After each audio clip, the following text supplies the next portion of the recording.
Ну что, сначала предыстория. Этот стук я искал год, наверное, если не больше.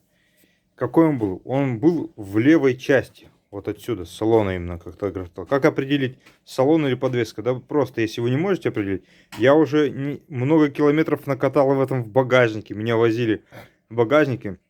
На лежачих полицейских был такой стучок. Ну и по кочкам, соответственно. Чего я только не делал. В багажнике ездишь, вроде бы он где-то здесь. И салон разбирал, смотрел.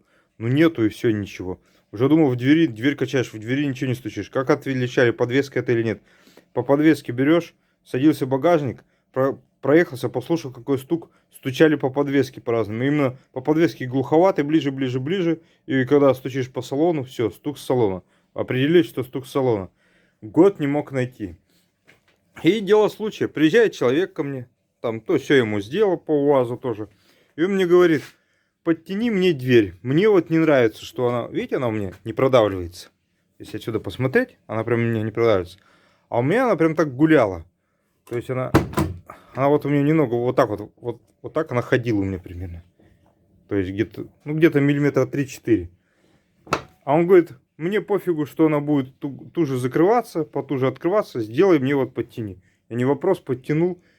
И перед этим я говорю, а что тебе не нравится? Мне не нравится, что она хлябает. Я ему покачал, она на него продавливается. Я ему это все делаю, подтягиваю. И иду сразу же к себе. И тут меня осенило. Что у меня стучит? А стучит... Вот сколько у меня хлама. А стучит вот этот зажим, получается. Он же чем дальше, тем он сильнее зажимается.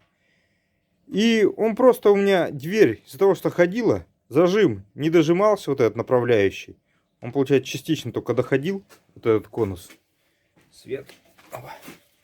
Вот этот конус, мне просто он не доходил.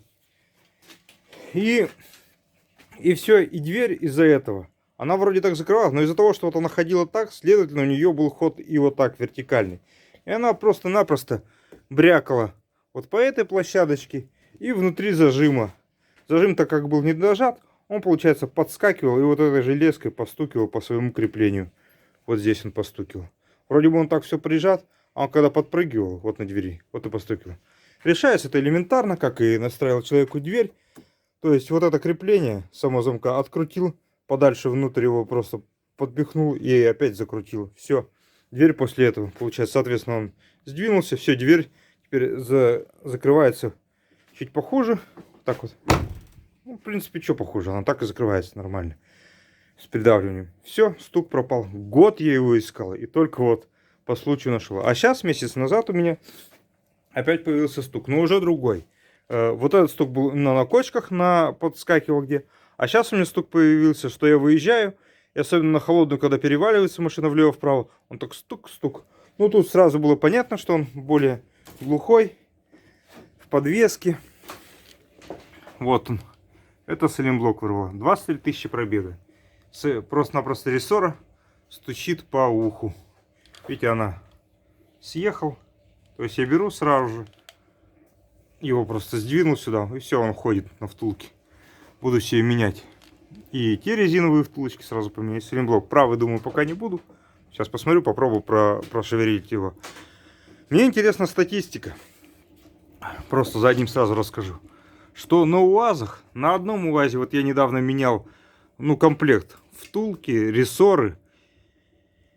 Ой, втулки, рессоры. Втулки, сайлентблок задний, сайлентблок передний. Все, на обоих рессорах. У него он на 70 тысячах менял. И сейчас вот он, ну, на 120 тысячах. То есть у него, получается, через 50 тысяч он еще раз поменял. Оригинальные проходили дольше. Но меня что удивляет, другой УАЗ. У него только-только они порвались. Он проехал 120 тысяч без замены, представляете? Причем он гонял по горному Алтаю, везде метелит, ездит, не щадит их. И только на 120 тысячах у него, вот так же, как у меня, оторвалась втулочка. Я у него пошевелил, все, у него появился металл. Вон, видно, металл втулки блестящий. Вот, видите? Все, значит, сайлентблок начал ходить на втулке. Какого хрена у меня на 23 тысячах? Я не знаю. У меня, знаете, как будто бы мне машина специально такая досталась. Ну, что у меня в планах, в общем? У меня даже правый менять не буду, потому что он у меня стоит. Я хочу сейчас попробовать его на месте перепрессовать. То есть, не откручивая рессору. Потому что, когда откручиваешь рессору, 50 на 50, что у вас назад стремянки прикроются. Либо резьба будет сорвана, либо она оторвется при откручивании. Поэтому сейчас буду ее откручивать, поднимать, но мне попроще, я, наверное, пневмой просто накачаю. И буду пробовать на месте выпрессовать сайлентблок. Посмотрим, что из этого выйдет. Если не выйдет ничего, тогда чего же, откручу рессор, да, перепрессую сайлентблок. Вот уже всякого добра приготовил, тут стяжки и так далее, будем пробовать. Вот смотрите, снял втулки. Смотрю, вот внутри уже резину подрала. 23 тысячи пробега. Самое интересное, видите, еще снаружи. Тоже вот задирчики резины. 23 тысячи мои втулки пробега. Вот пробег 50 тысяч. Поменял другому патриоту. Они тоже внутри есть чуть-чуть там задиры, вон. Но они снаружи, они живее выглядят, чем мои. Как так? Хрен его знает. Загадка. Ну вот, новые, в общем, будут втулки стоять. Сейчас коротко о том. Мне попроще снять, чем на простом УАЗе. Потому что у меня пневмоподвеска. Я просто пневмой подзадрал его. Приподнял. До 4 атмосфер накачал оба баллона. И еще оттянул рессор и подставил.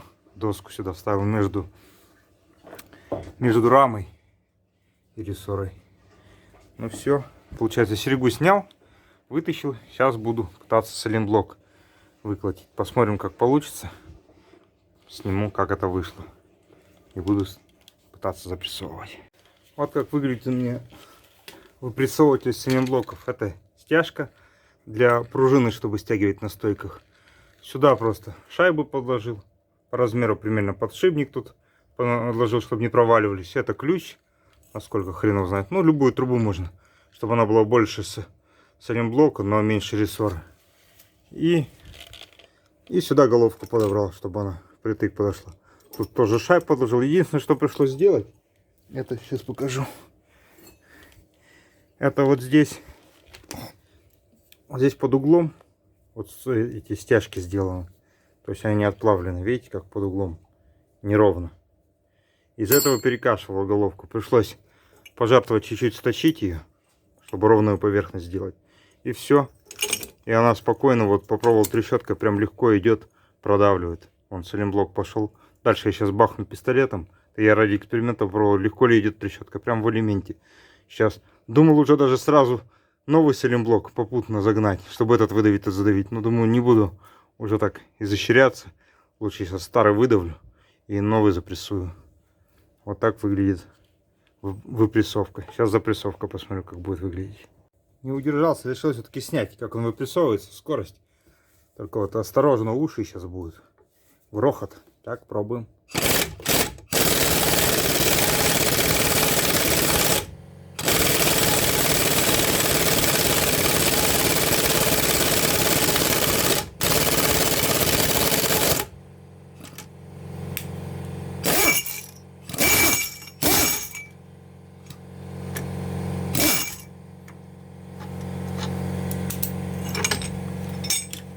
Тихо, тихо, тихо, тихо. Ну вот и все. Вуаля, старый сайлентблок. Ну сейчас таким же макаром запрессую новый.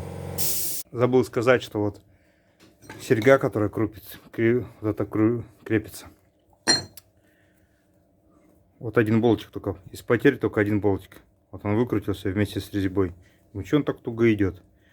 Я когда протягивал, когда при покупке Патриота, там один отломался, на одном была резьба сорвана.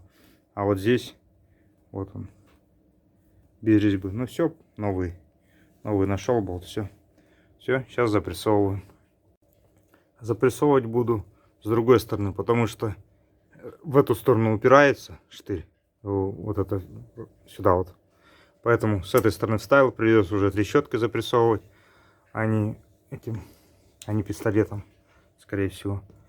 Вот он сайлентблок, получается, здесь упор у меня. Он все равно здесь прям заподлицо сайлентблок. С этой стороны головка чуть больше диаметром.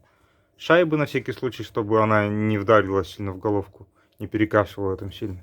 И все. Сейчас буду вот это все затягивать, весь этот бутерброд. Сейчас подтяну, покажу, как он выглядит. И еще я разверну специально, посмотрю, насколько плотно входит, срежет или нет вот эту вот наклейку сайлентблок. Подсниму процесс запрессовки, как он идет. Резьба здесь шаг большой, не знаю сколько там, поэтому она тянет быстро. Вот смотрите, заходит. По-моему, сейчас вместе с наклейкой он туда запрессуется. По идее, это наклейку должно срезать. Сейчас посмотрим. Ну, вот так вот выглядит запрессовка. Вообще не напрягаясь. То есть можно прям щеточкой. Ну все, у меня теперь есть специнструмент для замены сайлентблоков без снятия рессора. Если вот передний не менять, передний в 2 раза дольше обычно ходит. Почему они ходят? Потому что передний сайлентблок, он рессором в нем играет только вот так, в этих положениях. И все. А задний сайлентблок, рессора вроде бы в этих же положениях играет, но еще и серьга добавляет угол. Поэтому здесь угол больше значительно. И поэтому сайлентблок вот в первую очередь вот эти умирают сайлентблоки. Потому что больше углы сжатия и разжатия из-за серьги. Поэтому их чаще меняют. Вот. Поэтому я из-за этого заморочился, чтобы потом на других патриотах сайлентблоки менять вот так вот, без снятия рессора. Ну, вот так запрессовывается. Все, включаемся дальше. Не буду засорять эфир. Ну и у концовки, чтобы... Смотрите, у меня как ровненько все встало. Офигенно. Ну и у концовки, чтобы ваши работы не прошли напрасно и зря. Не забывайте, и к тому же требуйте это, если вам на станции делают слесаря, чтобы протягивали машину обязательно в транспортном положении, а не так, как дилеры на подъемнике машину задирают и сайлентблоки вам проверяют, протягивают. А не дай бог он был откручен, то все, хана вашему сайлентблоку. Сайлентблоки, не верхние втулки, а сайлентблоки обязательно, вот передний и задний, обязательно в машину надо опустить, качнуть. Вот в моем случае я спустил до транспортного положения пневму 1 атмосфера. И только после этого, качнув ее, только после этого протянул вот сайлентблок. Ну и втулки желательно тоже в этом положении затягивать. Все. Ну, это не касается только Polyurethan.ru. Потому что у них там не сайлентблок, а просто втулка в металлической оправке. Там у них палец ходит. Там по барабану, как затягиваете, не затягиваете. Все равно не сайлентблок. Ну все. Вот так вот выглядит замена. Теперь у меня есть съемник. Теперь, если что, кому-нибудь когда буду менять, теперь все мне значительно проще. Не надо рессору, ведь не надо рисковать этими стремянками и так далее. На этом видео, думаю, окончено. Следующее про полиуретан.